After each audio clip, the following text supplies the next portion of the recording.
우리가 함께 읽은 그 본문에서 두 돌판 외에 아무것도 없는 언약궤라는 제목으로 하나님의 말씀을 전하도록 하겠습니다. 그 아버지의 그 아들이라고 사람들은 이야기해요. 이거 뭐 좋은 점도 있고 나쁜 점도 있는 것 같아요. 아들은 아버지의 모습을 보고 따라한다는 얘기죠. 근데 좋은 예가 많이 있으면 좋겠는데 주변에서 보면 대부분 안 좋을 때 그 아버지의 그 아들이라고 약간 좀 더 헛되게 그 예비의 그 아들이라고 이렇게 얘기하는 것 같아요. 그런데 아버지 다윗과 아들 솔로몬의 관계는 참 신앙적으로 하나님에 대해서도 참 똑같이 닮았다는 그런 모습이 보여요. 역대하를 이렇게 쭉 읽고 묵상하는 가운데 다윗이 하나님의 성전에 대한 그 열심, 특심이죠. 진심으로, 전심으로, 성심으로 여호와의 성전을 사모했고, 그래서 평생에 성전을 짓고 싶어 했고요. 그래서 성전을 지을 모든 건축 자재들을 세상에서 구할 수 있는 가장 좋은 것들로, 하나님을 향한 마음이죠. 거룩하고 위대하신 그 하나님을 섬기는데, 그 섬기는 것도 아마 다윗이 그의 삶 가운데 하나님을 경험했기 때문에, 하나님의 은혜를 체험했기 때문에 자연스럽게 나온 하나님의 섬김이 성전을 짓고자 하는 마음이었겠죠. 그래서 하나님을 위해서 가장 좋은 건축 자재들을 세상 가운데 구해서 금과 은과 온갖 좋은 보석들로 다 준비해놨죠. 그리고 유언으로 솔로몬과 이스라엘 지도자들에게 성전을 건축하라고 명령하지 않습니까? 그런데 다윗이 가졌던 성전에 대한 그 마음 그대로 아들 솔로몬도 그대로 물려받았어요. 그래서 솔로몬이 이른 나이에 왕위에 즉위하자마자 처음으로 한 일은 우리가 잘 알고 있는 것처럼 하나님의 백성을 다스리는데 하나님의 지혜를 구하는 기브온 산당에서 일천 번제를 드리고 그 이후에 곧바로 한 행동이 무엇이냐면 아버지가 명령하고 당부한 그렇게 하나님의 형제를 향해서 가졌던 그 특심한 그 마음 그대로 솔로몬도 아버지의 그 마음속에 가졌던 그 성전 짓는 일을 시작하는 거예요. 아버지가 다 준비해 놨죠. 건축 자재뿐만 아니라 성전을 건축할 수 있는 전문가들도 아버지가 다 준비해 놓은 것 가지고 솔로몬이 성심을 다해서 온 힘을 써서 아버지가 당부한 대로요 성전을 완성했어요. 성전이 완공했을 때의 내용이 오늘 본문의 이야기예요. 그래서 1절에 보면 솔로몬이 여호와의 전을 위하여 만드는 모든 일을 마친지라. 드디어 아버지 다윗의 꿈이었던 성전이 건축되었어요. 다윗이 성전을 짓기 위해서 많은 건축자들을 준비했잖아요. 그런데 그 다음 구절에 보니까 이에 솔로몬이 그의 아버지 다윗이 드린 은과 금과 모든 기구를 가져다가 여호와의 전 곳간에 두었더라. 다윗이 얼마나 많은 금과 은과 온갖 보화를 드렸으면요. 그러니까 다윗이 자기가 가지고 있는 모든 것들을 하나님의 성전을 짓는데 다 내어놓은 거예요. 근데 그것이 얼마나 많았으면 솔로몬이 성전 지을 적에 성전 벽을 금과 은으로 다 발랐다고 얘기했거든요. 그런데도 남은 거예요. 다윗이 도대체 얼마나 드렸길래 백성들도 드리긴 했죠. 그 다윗이 드린 그 예물이 남아서 그거를 하나님의 전 곳간에다가 성전이 아닌 창고 곳간에다가 남은 것들을 다 솔로몬 왕이 옮겨 놓았어요. 아무래도 그거를 솔로몬 왕이 개인적으로 쓸 수도 있겠죠. 그런데 다윗이 하나님의 성전을 바라보고 하나님을 위해서 드린 예물이기 때문에 그거를 다른 데 사용하지 아니하고, 솔로몬 왕의 마음도 되게 순수하고 정직한 거죠. 아버지 다윗이 하나님 앞에 드린 거를 하나님 앞에 남은 것들을 하나님 앞에 드리기 위해서 하나님의 전 곳간에 두었습니다. 가슴 벅찬 일이 일어난 거죠. 다윗이 그렇게 소원했던 성전이 아들 솔로몬에 의해서 완성되었어요. 솔로몬 성전이 완공된 이 다음의 내용들을 보면서 저는 두 가지 장면이 떠올랐어요. 하나는 시내산에서 하나님께서 율법을 모세에게 주시죠. 그리고 모세가 율법의 내용에 따라서 말씀대로 하나님께서 보여주시고 가르쳐주신 대로 회막 또는 성막이라고 얘기하죠. 장막이에요. 장막, 텐트예요. 그런데 이 장막에서 하나님께서 하나님의 백성을 만나주시기 때문에 회막이라고 부르고, 회막은 좀 더 성막에 있어서 약간 좀 넓은 개념이에요. 그래서 영어 성경에 보면 회막, 말 그대로 하나님과 하나님의 백성이 만나는 곳이 이제 회막, 같이 쓰죠. 회막, 성막 같이 써요. 어떨 때는 장막도 같이 쓰고요. 회막이 영어로 이제 그래서 더 텐트 오브 미팅이에요. 만남의 텐트. 그리고 다른 말로는 성막 우리가 잘 알고 있는 더 태버너클이에요. 이 회막이 완성되었을 적에 출애굽기 4장에 보면 그것에 어떤 일이 벌어졌냐면 구름이 가득했고요. 그것에 여호와의 영광이 회막 위에 가득했다는 거예요. 그러니까 말 그대로 회막 위에 거룩하신 하나님께서 임재한 거예요. 하나님의 백성 가운데, 죄 많은 하나님의 백성 가운데 거룩하신 하나님께서 회막 위에 임재하신 거예요. 그 임재의 상징으로 구름이 가득했고요. 여호와의 영광이 가득했다라고 출애굽기 40장에 기록하고 있거든요. 그런데 오늘 본문에 보니까 솔로몬 성전이 완공되었을 때도요, 우리가 읽은 13절 후반부야 14절 후반부에 보면 이렇게 기록하고 있어요. 그때에 여호와의 전에 구름이 가득한지라. 구름은 하나님의 임재를 나타내는 거죠. 그래서 14절 후반부에는 여호와의 영광이 하나님의 전에 가득함이었더라. 모세가 지은 회막 위에 하나님께서, 거룩하신 하나님께서 죄 많은 이 세상 가운데 하나님의 백성, 이스라엘 백성 가운데 임재하셨던 것처럼요, 솔로몬이 아버지의 명령에 의해서 성전을 완공했을 때 동일하게 구름이 가득하고 여호와의 영광이 전에 가득하고 하나님께서 임재하셨어요. 얼마나 하나님의 거룩하신 하나님의 임재가 강했었냐면, 그 모세가 지은 그 회막에는 모세가 감히 들어가지 못했다고 기록하고 있고요. 오늘 본문에서는요, 14절에 보니까 제사장들이 그 구름으로 말미암아 능히 서서 섬기지 못하였더니, 구름 때문에 이렇게 뭐 잘 안 보여서 서서 섬기지 못한 게 아니고요, 하나님의 임재가 강렬해서 하나님의 거룩이 우리 가운데 나타나면 죄 많은 우리가 그 거룩한 하나님 앞에 어떻게 감히 서서 섬길 수 있겠어요? 그래서 제사장이 솔로몬이 지은 성전 가운데 서서 섬기지 못할 정도로 하나님의 임재가 가득했다는 거죠. 구약에는 그랬어요.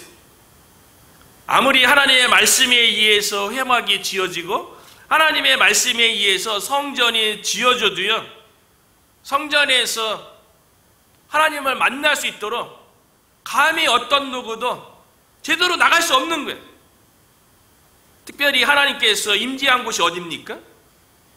언약궤 위죠.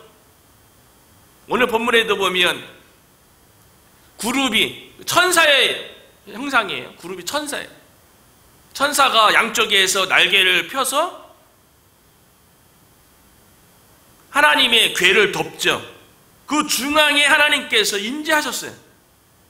그래서 그 두 그룹이 날개를 펴서 덮은 그곳 이름을 우리는 시은소, 속죄소라고 얘기했죠. 시온자라고 얘기하기도 하고요. 하나님의 임재하니까 하나님의 임재 가운데 은혜가 베풀어지는 것, 그리고 하나님의 임재에서 죄를 속해주는 것, 그것이 이제 법궤 위에 두 그룹이 날개를 펴서 있는 그 중앙에서 이루어졌던 거죠. 그 법궤가 있는 지성소 안에 1년에 딱 한 번 대제사장만 들어가는 거예요. 7월 10날 들어가서 이스라엘 온 백성의 죄를 속하기 위해서 그 언약궤에다가 피를 뿌리죠. 딱 1년에 한 번. 그거를 통해서 이스라엘 백성이 죄 용상을 받았는데요. 그 대제사장이 그 지성소에 있는 그 법궤 앞에 나가기 위해서 얼마나 많은 제사와 뭐 또 손들 씻고 목욕돼야 되고 옷도 갈아입고, 그렇게 해도 백성 가운데 딱 한 명, 대제사장 한 명만이 들어갈 수 있는 거예요. 그런데 오늘날 성전으로 오신 예수 그리스도로 말미암아 우리가 거룩하신 하나님 앞에 언제나 나갈 수 있다는 게 얼마나 큰 은혜이고 축복입니까? 우리가 이 시간에 이렇게 예수 이름 붙들고 나와서 하나님 앞에, 거룩하신 하나님 앞에 예배드리고 기도할 수 있다는 것, 이것 자체가 은혜고 축복인 거죠. 구약 같으면 불가능한 일이죠. 그런데 예수님께서 이 땅에 오셔서 십자가에 못 박혔을 적에 그때 어떤 일이 벌어졌습니까? 성소에서 지성소로 들어가는 하나님의 법궤가 있는, 하나님이 임재하는 그 법궤로 들어가는 그 휘장을 예수님께서 십자가에 달려서 자기 몸이 찢길 때 휘장이 하늘 위로부터 아래로 찢어지는 그 역사가 일어났죠. 그러니까 십자가의 은혜를 통해서 지성소에 나갈 수 있는 은혜가 예수 그리스도를 통해서 주어진 거예요. 우리가 그 예수 그리스도를 믿어서 죄 용서함 받고 예수 그리스도의 십자가 은혜를 붙잡는 그곳이 지성소가 되어서 거룩하신 하나님 앞에 나가고 말 그대로 회막에서 이루어지는 것처럼 예수 그리스도의 십자가의 은혜로 거룩하신 하나님을 만나고 지성소에서 하나님께서 만나시고 그곳에서 말씀하는 것 아닙니까? 우리가 십자가의 은혜로 거룩하신 하나님 앞에 나갈 뿐만 아니라 하나님의 음성을, 말씀을 우리가 들을 수 있게 된 거죠. 놀라운 하나님의 은혜 가운데 우리가 거하는 줄로 믿습니다. 솔로몬 성전이 완공된 다음에요, 모세의 회막이 완공됐을 때 모습뿐만 아니라 아버지 다윗이 그 예루살렘이 오베데돔의 집에 있던 하나님의 궤를 가지고 다윗의 장막에다 옮기는 장면도 떠오르는 거예요. 오늘 본문에 보면 1절부터 7절까지 하나님의 언약궤뿐만 아니라 성전의 모든 기구를 레위인들이 어깨에 메어다가 성전에, 지성소에, 하나님 언약궤 같은 건 지성소에 다 갖다 놓는 거예요. 하나님의 말씀대로요. 언약궤뿐만 아니라 모든 성전 기구는 우리의 인간의 편의에 의해서 이동하는 것이 아니라 하나님께서 말씀하신 방법 반드시 메어서 옮겨야 되는데, 솔로몬도 언약궤와 더불어 모든 성전의 기구들을 메어서 옮기죠. 그리고 다윗왕 때에 하나님의 언약궤가 예루살렘에 입성할 적에 온 백성들이 기뻐하고 즐거워하고 또 하나님의 하나님을 섬기는 레위인들로 하여금 찬양대를 만들어서 막 찬양하고 나팔을 불고 막 그렇게 하나님께 찬송을 올렸던 거 아니겠어요? 그런데 오늘 본문에도 보면 아버지 다윗이 하나님의 언약궤를 맞이했던 그 모습이 고스란히 솔로몬 성전을 완성하면서 동일한 모습을 보이는 거예요. 그것이 이제 13절에 나와 있죠. 나팔 부는 자와 노래하는 자들이 일제히 소리를 내어 여호와를 찬송하며 감사하는데 나팔 불고 재금치고 모든 악기를 울리며 소리를 높여 여호와를 찬송하여 이르되 선하시도다 그의 인자하심이 영원히 있도다. 하나님의 선하심과 인자하심을 찬양하고 지성소에 하나님 언약궤가 들어오는 걸로 인해서 그걸로 인해서 이제 성전이 완성되는 거죠. 솔로몬 성전이 완공되어지고 하나님의 궤인 언약궤가 지성소에 안치되면서 성전은 완공된 거거든요. 그런데 이 솔로몬 성전이 완공되어진 오늘 본문 속에서 저는 두 가지 깨달음이 있었어요. 그게 뭐냐면 첫 번째는 솔로몬 성전이 완공된 시기예요. 여기에 하나님의 의도가 있다는 거예요. 3절이죠. 일곱째 달 절기에 이스라엘 모든 사람이 다 왕에게로 모이며. 일곱째 달 절기가 뭐가 있습니까? 초막절이에요. 수장절이라고 얘기도 하기도 하고 장막절이라고도 얘기도 하고. 초막절을 지키기 위해서는 이스라엘의 20세 이상 남자들은 다 예루살렘에 모여야 돼. 그런 초막절을 이스라엘 모든 백성이 무엇을 기념하고 무엇을 상징하는 이스라엘 백성들은 다 알고 있어요. 초막절을 이스라엘 백성이 왜 지켜야만 했습니까? 왜 율법에 초막절을 지키게 했습니까? 하나님께서 하나님의 백성인 이스라엘 백성을 광야 40년 동안 하나님께서 지키시고 인도하시고 보호하신 것에 대해서 그 은혜를 기념하기 위해서 초막절을 지키게 했어요. 그런데 그 초막절 시기에 그거를 그 하나님의 그 은혜를 기억하는 이스라엘 백성 가운데 솔로몬 성전이 완공되게 했다는 거죠.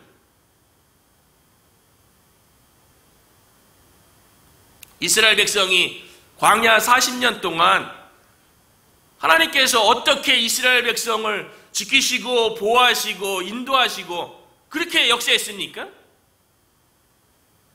이스라엘 백성이 광야 아무것도 없는, 마실 것도 없고 먹을 것도 없는 그 광야 40년 동안 하나님께서 이스라엘 백성을 인도할 적에요, 회막 중심으로 이스라엘 백성이 광야 40년을 지내온 거예요. 그래서 회막의 정중앙에 설치되어지면 동서남북으로 3개의 지파씩 12지파가 동서남북으로 회막 중심으로 진을 치는 거예요. 그리고 이동할 때는 회막이 먼저 가면 그 다음에 지파들이 따라서 이동하는 거예요.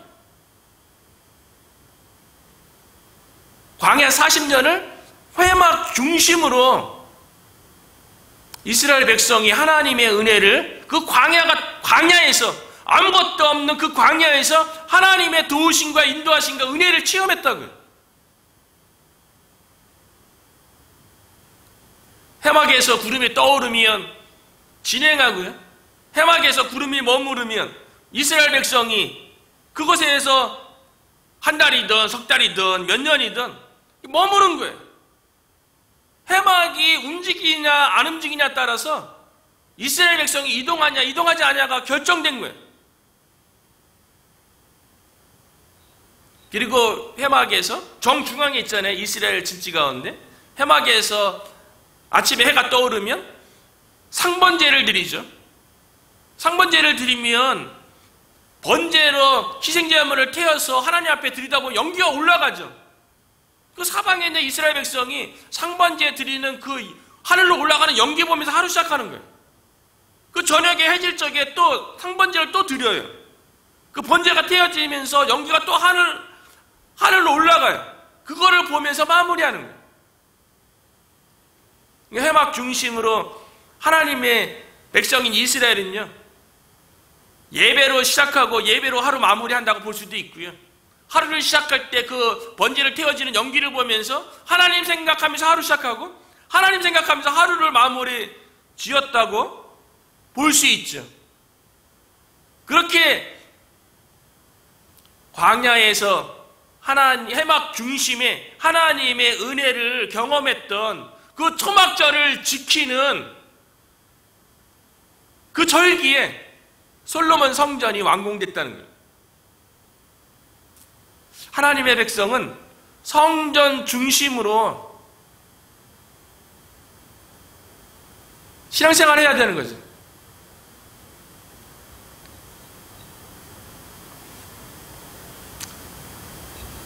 그런데 광야에 회막하고요, 솔로몬이 완공한 성전에는 근본적인 차이가 있어요. 그 기능에는 차이가 없지요. 하나님이 인지하고 하나님 만나주시고 그런 거에는 차이가 없는데, 회막은요 이스라엘 백성과 함께 이동할 수 있어요. 그런데 성전은요 예루살렘 한 곳에 고정된 거예요. 성전이 이렇게 움직이지 못하잖아요. 여기에도 하나님의 의도와 계획하심이 있다고 생각되어져요. 성전의 가장 중요한 곳이 지성소잖아요. 지성소에 언약궤가 놓여 있는데요, 하나님의 성전을 향한 하나님의 장막과 성전에서 어떤 차이가 났는지, 어떤 하나님의 의도가 있는지 10절에 보면 나와 있어요. 10절에 보니까요, 궤 안에는 두 돌판 외에 아무것도 없으니 이것은 이스라엘 자손이 애굽에서 나온 후 여호와께서 그들과 언약을 세우실 때 모세가 호렙에서 그 안에 넣은 것이더라. 궤 안에는, 여기는 궤라고 표현되어져 있는데요, 궤는 말 그대로 물건을 담는 상자잖아요. 사각형으로 된 상자를 우리는 궤라고 얘기해요. 그런데 언약궤, 여기서 하나님의 궤에서 이 궤는요 조각목으로 만들고 그 겉에는 황금으로 감쌌죠. 그런데 이게 하나님의 궤를 뭐라고 구약에는 불렀냐면, 가장 많이 불려진 게 법궤예요. 법궤. 하나님의 법인 십계명이 새겨진 두 돌판이 언약궤 안에 들어져 있기 때문에 법궤라고 불러요. 많이요. 그리고 하나님께서 십계명으로부터 주어진 율법 가지고 이스라엘 백성과 하나님께서 언약을 맺었죠. 말씀으로 언약을 맺었죠. 너희가 하나님의 말씀을 지켜 순종하면 너희는 나의 백성이 되고 나는 너희의 하나님이 되리라. 그래서 언약궤예요.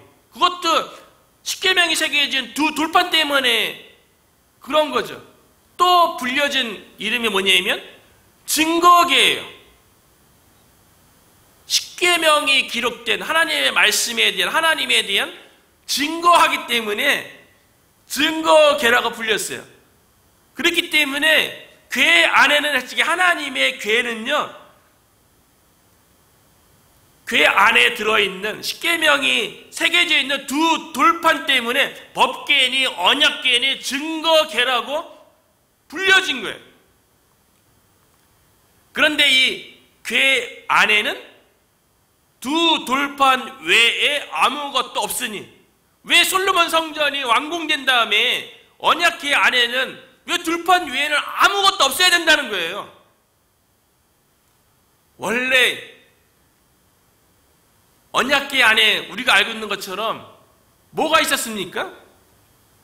히브리서 9장 4절에 보면요, 만나를 담은 금 항아리하고 아론의 쌍난 지팡이가 원래 있었어요.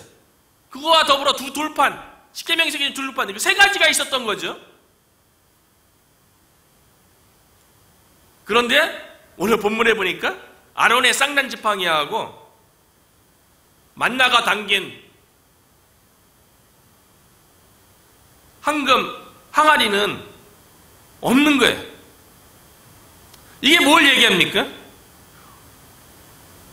시내산에서 하나님께서 회막을 지으라고 하고 그곳에 언약궤가 놓였을 때에는 세 가지가 다 있었던 거예요. 만나가 무엇입니까? 이스라엘 백성이 광야를 지나는 동안 먹을 것이 없을 적에, 고난 가운데 있을 적에 하나님께서 하늘에서 하늘의 양식으로 내린 게 만나예요. 하나님의 기적을 베풀어 준 거예요. 아론의 쌍난 지팡이는요, 하나님을 섬기는데 나도 다른 하나님이 할 수 있다고, 제사장 직분을 감당할 수 있다고 얘기했던 사람들 때문에 하나님의 권위를 세우기 위해서 아론의 지팡이에서, 죽어있는 그 지팡이에서 싹이 내서 하나님의 권위를 세운 게 아론의 쌍난 지팡이에요. 죽어있는데 생명이 싹트게 한 거예요. 하나님의 기적이죠. 솔로몬 성전이 완공된 다음에는요, 장막에 있었던 만나의 하나님의 기적, 아론의 지팡이에 싹이 났던 하나님의 기적은 이거는 지나간다는 거예요. 중요한 거는 10절에 얘기했는 것처럼 두 돌판 외에 아무것도 없어야 되는 거예요. 이제는요. 때로는 하나님을 믿는 데 있었어요. 우리가 힘들고 어려울 때 하나님께서 기적을 베풀어 주기도 하죠. 하나님의 능력을 나타내기도 하죠. 그것이 만나고 아론의 쌍난 지팡이예요. 그런데 이제 그거는 일시적인 거죠. 하나님이 필요하면 기적을 오늘날도 베풀죠. 그런데 이스라엘 백성에게 있어서 성전의 기능은 며칠 전에도 계속 우리가 살펴봤던 것처럼 하나님의 정체성을 나타내는 거 아니겠어요? 하나님을 만나고 하나님의 정체성을 나타내는 데 있어서 이제 중요한 거는 하나님의 말씀밖에 없다는 거예요. 기적도 나타날 때 있어요. 능력이 나타날 때도 있어요. 근데 그것이 하나님의 백성으로서 하나님을 믿고 섬기는데 그것이 근간이 되는 게 아니라는 거예요. 그것이 기초가 되고 토대가 되는 것이 아니라는 거예요. 언약궤 안에는 말 그대로 법궤이고 증거이기 때문에 언약궤에서 하나님을 만나고 하나님의 말씀을 듣고 하나님과 교제해야 하는데 기적을 통해서 교제하거나 기적을 통해서 하나님을 만나거나 그런 게 아니라는 거예요. 오직 하나님의 말씀을 통해서 하나님을 만나야 된다는 거예요. 오직 하나님의 말씀을 통해서 하나님의 음성을 듣고 말씀을 통해서 하나님과 교제해야 된다고 솔로몬 성전이 완공되었을 적에 두 돌판 외에는 아무것도 없어야 되는 거예요. 하나님의 의도가 이렇게 바뀐 거예요. 언약궤 자체가 어떤 주술적인 마법이 있어서 능력 있는 게 아니죠. 그것도 믿음으로, 하나님에 대한 믿음으로 대할 적에 하나님의 인지와 은혜가 있는 거죠. 마치 법궤가 그 자체가 무슨 신비한 능력이 있고 마법이 있는 것처럼 생각한다면 엘리 제사장 때 블레셋과의 전쟁에서 법궤 가지고 나갔다가 빼앗기는 거 아닙니까?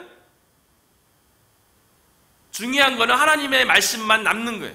하나님의 말씀을 통해서 하나님을 만나고 하나님의 음성을 듣고 하나님과 교제하게 해야 되기 때문에 궤 안에는 두 돌판 외에 아무것도 없어야 되는 거예요.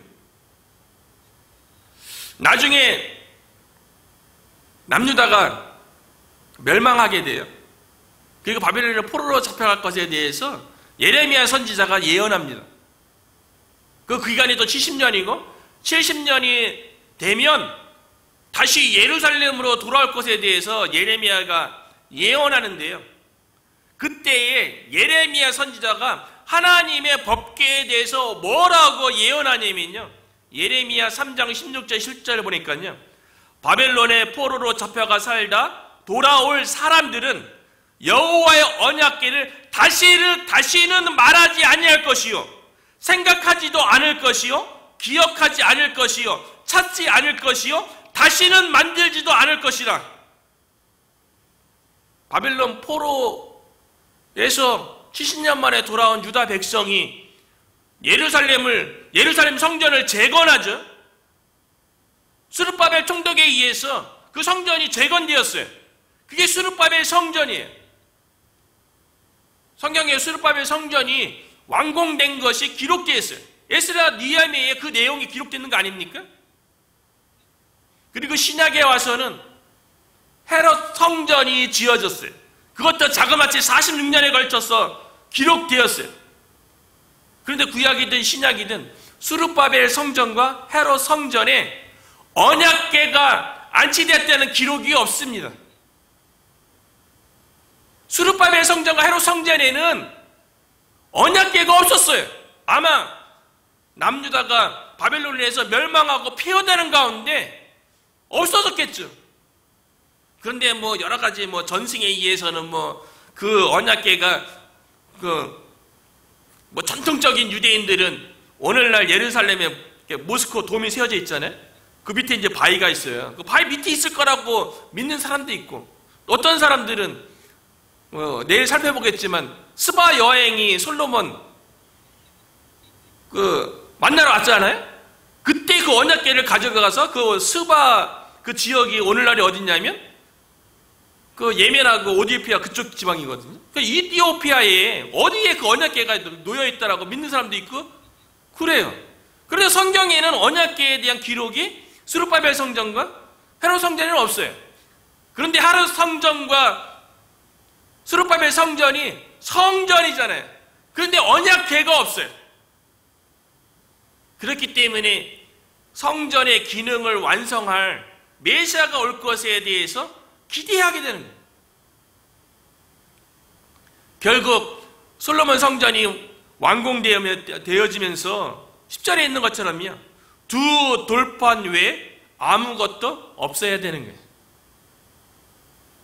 오직 하나님의 말씀으로 인해서 하나님을 만나고 하나님의 음성을 듣고 하나님과 교제하는 일이 일어나야 한다는 의도로 솔로몬 성전 가운데 언약궤 안에는 두 돌판밖에 없게 된 거죠. 하나님의 의도예요. 그리고 스룹바벨 성전과 헤롯 성전에는 언약궤가 없어서 장차 성전의 기능을 완성할 메시아에 대한 소망을 갖게 했던 거고요. 올 한 해 동안 우리가 신앙생활 하는데 하나님께서는 만나하고 아론의 쌍난지팡이는 언약궤 안에 두지 않았어요. 우리도 어쩌면 기적이라든가 능력 이런 거 우리가 요구하고 바랄 때 있죠. 필요하면 일시적으로 주시는 거죠. 신앙생활의 근간은, 기본은 여호와 하나님의 말씀인 줄로 믿습니다. 올 한 해 동안 우리가 하나님의 말씀인 성경을 통하여서 이 성경이 디모데후서 3장 16절에 보면 모든 성경은 하나님의 감동으로 된 것으로 교훈도 해주고 책망과 바르게 함과 의로 교육하기에 유익하니 이는 하나님의 사람으로 온전하게 하며 모든 선한 일을 행할 능력을 갖추게 함이라. 하나님의 말씀이 우리가 하나님의 사람으로 온전해지고요, 하나님의 선한 일을 행하는데 능력이 말씀 가운데 주어진다는 거예요. 교회 안에 두 돌판 외에는 없었던 것처럼 우리가 말씀 가운데 성령의 역사도요, 성령님 독자적으로 역사하거나 능력을 베푸는 게 아니에요. 말씀 가운데 말씀과 함께 성령의 역사도 나타나는 거예요.